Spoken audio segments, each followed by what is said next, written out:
Hammaga salom do'stlar, sizlar bilan Tradeway kanali. Bugungi videoroligimizda biz sizlar bilan Pocket Option saytida texnik analiz qilib pul ishlash haqida gaplashib o'tamiz. Demak, saytga kirib olganimizdan keyin bitta любой valyutni parani tanlashimiz kerak. Bugun oddiy bo'lgani uchun faqat OTC valyutalarda biz ishlay olamiz. O'shaning uchun ko'rib turganinglardek, mana men xuddi mana shu valyuta birligini tanlaganman. Va kirganimizdan keyin bu odam birinchi bo'lib pastdagi D3 ko'rib turibsizlar. Shuni D1 yoki D3, D7 gacha ko'tarishinglar mumkin va bozor uzoqdan ko'rib turganinglardek xuddi shunaqa analiz qilib olishinglar kerak. Demak, bu yoqda bugungi kunda ko'rib turganinglardek bu valyutni para понижающий trend bo'yicha harakatlanayotgan ekan. Bu yoqda уровень поддержки, уровень сопротивленияларni biz qo'yib olamiz. Ya'ni mana shu уровеньlarda bozor ko'p atkat bo'lgan. Ya'ni mana shu liniyalarda kuch katta degani, mana shu liniyalarga kelib bozor yana qaytib ketishi mumkin degani. Demak, ko'rib turganinglardek bu yoqda уровень сопротивленияsi bor va shunga tegib bozor bu liniyani proboy qilib keta olmayapti va orqaga qaytyapti. Demak, biz liniyalarimizni xuddi shunaqa chizib olamiz. Qaysi liniyalarga kelganda bozor qaytyapti, qaysi liniyalarda kuch bor, sotib oladiganlar bor, sotib oladiganlar bor, shularni aniqlab olishimiz kerak.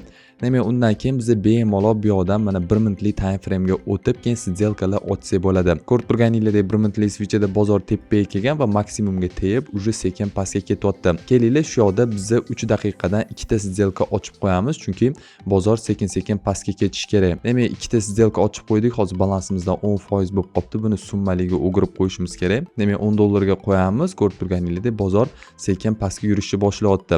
Demak, uzoqdan ham ko'rsanglar, o'zi вообще-то bugundan bozor понижающий trend bo'yicha harakatlangan. Bu yoqda bozor kelib, mana уровень поддержки tegib, korreksiya bo'lib, ko'rib turganinglardek yaxshigina tepaga ko'tarilgan. Endi yana xuddi shu tariqa sekin-sekin bozor pastga qarab tushib keladi.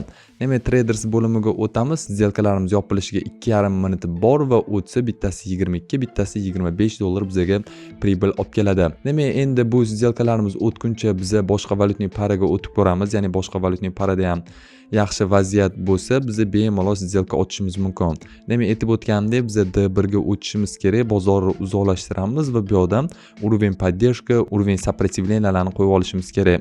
Demak, bozor mana shu liniyadan hali tepaga ko'tarilib ketmagan va eng pastki liniyasini ham bitta chizib olamiz. Demak, eng pastki liniyasi mana bu bo'ladi. Bu уровень поддержки degani bozor mashtiga kelganda tepaga qarab korreksiya olib ketadi. Mana bu yoqda повышающий trend bor ekan, bozor shu liniyadan mana tepaga qarab yurib kelyapti. Demak, bu yoqdan hozir yana bitta pastga qarab urib o'tib ketishi mumkin. Kelinglar, bundan ham biz 2 daqiqadan pastga qarab $10 dan сделка ochib qo'yamiz. Demak, 2 marta sell bosamiz, bozor yaqinlashtirsak, bu switch ham bizga qizilga yopilib berish kerak. Demak, bu valyutni parani ham biz izbiriniga olib qo'yamiz. Demak, tepada ko'rib turamiz holatini. Agar plusga ketayotgan bo'lsa, yashil yonadi, minusga ketayotgan bo'lsa, qizil bo'lib qoladi. Lekin sizlarga har xil valyutni paraga o'tish emas, bitta valyutni parada сделка ochib analiz qilishinglarni tavsiya etaman. Bu yerda ko'rib turganinglarda raya chizib ko'rsatilgan bo'ladi. Bozor уже sekin понижающий trend bo'yicha harakatlanyapti. Demak, bu yoqqa bitta luchimizni qo'ysak, mana bu yoqda bizning ikkinchi luchimiz bor. Bozor pastga harakatlanayotganini ko'rib borishimiz mumkin. Demak, liniyalarimizni chizib olganimizdan keyin biz bu yoqdan switchni 1 minutliga o'tkazsak, o'zi avtomatik bizga bozorni chizib beradi. Demak, ko'rib turganinglardek, mana sal liniyalarni to'g'rilab olasizlar. Biz bu yoqda eng maksimalniy уровеньda biz pastga qarab сделка ochgan ekanmiz. Demak, hozir 1 minutlik switchda ham sizlarga уровень сопротивленияларni ko'rsatib beraman. Mana bu yoqda ham bozor bir marta shu liniyaga kelib atkat bo'lib ketgan ekan. Ya'ni shu liniyada ham sotuvchi odamlar bor. Endi biz o'zimiz основноyimizga qaytamiz. Ko'rib turganinglardek, valyutamiz bizani pastga tushib, oxirgi sekundlarda yana tepaga korreksiya bo'layotgan ekan. Demak, сделкamiz yopilishiga 5 sekunddan qoldi va ikkalasi ham oxirgi sekundlarda bizga plusga yopilib berdi. Agar 2 minutlik сделкаga kirganimizda biz уверенный plusga olgan bo'lardik, lekin 3 minutlik сделкада ham ko'rishinglar mumkin, biz 100% plusga yopdik o'zimizning сделкаlarimizni. Yana mana shu liniyaga kelganda yana biz pastga qarab сделка ochishimiz mumkin. Ko'rib turganinglardek, bu liniyaga bozor kela olmayapti. Yana ozgina korreksiya bo'lib, pastga tushib ketib qolishi mumkin. Demak, ikkinchi сделкамizga o'tsak, ikkinchi сделкamiz ham yopilishiga ozgina qoldi. Traders bo'limiga o'tsak, 8 sekunddan vaqt qoldi. Ko'rib turganinglardek, ikkala сделкamiz ham bu valyutni parada ham bizga plusga yopilib berdi va balansimizda 322 emas, $341 bo'ldi. Videoni boshida bizning balansimizda $275 bor edi, adashmasam. Xuddi shu tariqa birinchi mana bu yoqdan kullini ko'rib olishinglar kerak. Kulli bozorda nima bo'lyapti? Bozor o'zi qayerga harakatlanyapti? Понижающий trendmi, повышающий trendmi? Shuni aniqlab olib, keyin biz сделкаga kirsak bo'ladi. Endi bu yoqda hozir bozor mana shu liniyagacha keladi. Mana shu liniyaga kelgandan keyin biz ham tepaga qarab сделка ochsak ham bo'ladi. Bizga korreksiya bo'ladi.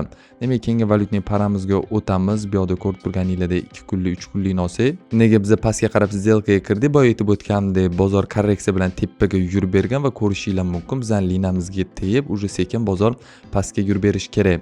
Demak, bu yoqda yana biz pastga qarab сделка ochib qo'ysak bo'ladi. Undan oldin birinchi 1 minutlikka o'tib ko'rishimiz kerak. Bizning liniyamizga ko'rib turganingizdek tegmasdan yana pastga tushib ketyapti. Kelinglar, biz bu yoqdan yana 3 minutga ikkita $10 dan сделка ochib qo'yamiz. Demak, yaqinlashtirsak, bu yoqda ham mana luch chizib ko'rsatib beraman. Qisqachasiga bozor yana pastga qarab harakatlanyapti. Bu yoqda ham ko'rishinglar mumkin. Mana bu yoqqa bitta liniya qo'yamiz va bu yoqqa qo'ysak, ko'rib turganingizdek bozor yana tepaga ko'tarilib keta olmayapti. Ya'ni понижающий liniya bo'yicha harakatlanyapti. Bu yoqda yana hozir bizga yaxshi korreksiya bilan qizil svichalar yopilib berish kerak. Demak, agar bu сделкаlarimiz ham bizga plusga yopilsa, biz yaxshigina daromadga chiqib olishimiz mumkin. Demak, kelinglar endi boshqa valyutniy paralarni yana bitta analiz qilib ko'ramiz. Aytib o'tgandek, mana kichkina korreksiya bo'lib, bozor yana pastga ketyapti. Mana shu liniyamizgacha bozor tegadi. Bu yoqda ham biz 2 minutlik сделка ochib qo'ysak bo'ladi, chunki liniyamizgacha ozgina qoldi. Kelinglar 2 minutdan bitta сделка ochib qo'yamiz bunda. Endi boshqa valyutniy paralarni ko'ramiz. Boshqa valyutniy paralarda qanaqa holat bo'lyapti? Demak, 1 kunlikka o'tamiz. Bu yoqda ko'rib turganingizdek 1 kunlikda повышающий trend bor ekan. Bu yoqda hozir luchimiz bor ekan. Biz ana shu luchni udalit qilib tashlab boshidan bu yoqda chizamiz. Demak, aytib o'tgandek, mana bu liniyamizda bizda повышающий trend bor, ya'ni bozor tepaga qarab harakatlanyapti. Agar uzoqdan olib kelsak, mana bu yoqda bizani уровень сопротивленияmiz bor. Bozor mana shu liniyadan tepaga qarab ko'tarilib keta olmagan. Demak, shu liniyagacha keladi. Shu liniyadan bizda yana откат bo'lib ketadi. Bu yoqda треугольник desa ham bo'ladi. Треугольник nima degani? Mana shu треугольник liniyasiga, ya'ni uchiga borguncha bozor boradi. O'shandan keyin tepaga buzib o'tib ketsa tepaga, pastga buzib o'tib ketsa pastga сделка ochishimiz mumkin. Demak, yana bitta sizlarga kuchli liniyani ko'rsatib o'taman. Mana shu liniyada ko'rib turganingizdek ko'p korreksiyalar bo'lgan ekan. Bozor mana shu liniyada tepaga pastga tushib ketgan. Mana bu yoqda ham ko'rishinglar mumkin. Bozor soyasi bu yoqda mana shu liniyani kesib o'tgan, lekin badani kesib o'tolmagan. Shu liniyaga tegib bozor yana bizga tepaga qarab harakatlanyapti. Demak, 1 minutlikka o'tamiz. Bu yoqdan 1 minutlik svichaga o'tsa, lekin qisqa muddatga biz tepaga qarab сделка ochsak ham bo'ladi. 2 daqiqaga hozir sal korreksiya bo'lib bozor pastga tushadi. Bu yoqdan keyin yana bozor bizga 100% tepaga harakatlanishi kerak. Demak, luch liniyamizni bu yoqqa qo'yib olamiz. Mana shu yoqdan bozor tepaga urib ketgan. Bu yoqda уровень сопротивления bor ekan. O'shani kesib yana ko'rishinglar mumkin. Bozor korreksiya bilan pastga tushib ketyapti. Demak, liniyalarimizni to'g'rilab olamiz 1 minutlik svichada. Demak, bizning ikkala сделкamiz ham hozirda yashilda turibdi. Bizga foyda olib kelyapti. Bu yoqda повышающий trend bor. Aytib o'tgandek, понижающий trend kesib yana повышающий trendga qarab ketgan, lekin bozorni 1 kunlik olsak, bugundan bozor, ya'ni bugunning o'zida tepaga qarab harakatlanyapti. Demak, bizning birinchi сделкamiz ko'rib turganingizdek liniyani buzib o'tib ketdi, plusga yopildi $19. Keyingi сделкamiz ham bizga plusga yopilib beradi. Demak, traders bo'limiga o'tsa 6-4 soniya qoldi. Bu yoqda ikkita сделка ochib qo'ygandik. Ikkala сделкamiz ham bizga plusga yopilib berdi. Ko'rib turganingizdek balansimizda uje $269 bo'ldi.